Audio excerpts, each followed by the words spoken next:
La propagande par le fait, c'est quoi? Voyons ce qu'en disait l'anticapitaliste Louise Michel, à qui on a rendu hommage aux Jeux Olympiques. Nous avons déjà vu de nombreuses révoltes du peuple, qui voulaient obtenir des réformes urgentes. Qu'est-il arrivé? On a fusillé le peuple. Eh bien, nous trouvons que le peuple a été assez saigné. Il vaut mieux que des gens de cœur se sacrifient et commettent, à leur propre risque, des actes de violence qui ont pour but de terroriser gouvernement et bourgeois. Bon, en gros, vous l'aurez compris, la propagande par le fait, c'est du terrorisme, mais de gauche. Alors, il y a deux cas de figure. Il y a quand ça foire et quand ça foire pas. Des exemples de quand ça foire. On peut parler des gallianistes, des poseurs de bombes anticapitalistes, qui malheureusement n'ont jamais réussi à toucher leur cible. La majeure partie de leurs victimes, c'était eux-mêmes. Eh bien oui, parce que la nitroglycérine, c'est un produit extrêmement capricieux. La nitroglycérine est un produit extrêmement capricieux. Alors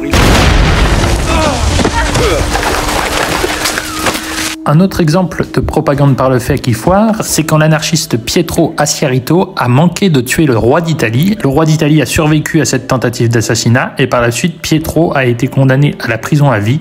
Il passera plus de 40 ans en prison à l'isolement. Je ne sais pas si vous vous souvenez des quelques mois qu'on a dû passer en confinement en 2020.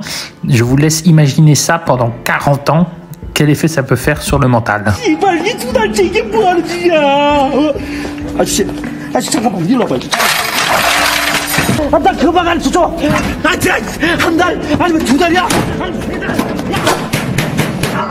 Et sinon, il y a quand la propagande par le fait réussit à toucher sa cible.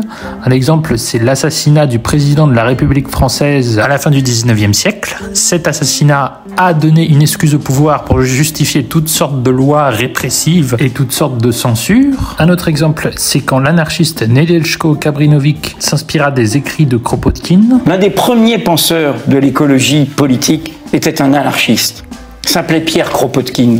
S'inspira des écrits de Kropotkin, donc, pour justifier l'assassinat de l'héritier du trône d'Autriche. Et cet assassinat donnera une excuse au pouvoir pour déclencher la Première Guerre mondiale. Et c'est assez marrant, ou pas, de noter que, bien qu'il soit en partie responsable du déclenchement de cette guerre, Kropotkin et ses potes ne se sont pas du tout excusés. Ils ont même été hyper va-t-en-guerre. Kropotkin est allé jusqu'à dire qu'il n'y a dans cette guerre que deux camps en présence, les barbares et les civilisés, et qu'il lui plaît d'être avec ces derniers. Il a même plus tard déclaré que le cosmopolitisme ne peut avoir d'autre sens que la destruction absurde et d'ailleurs impossible de toutes les nationalités.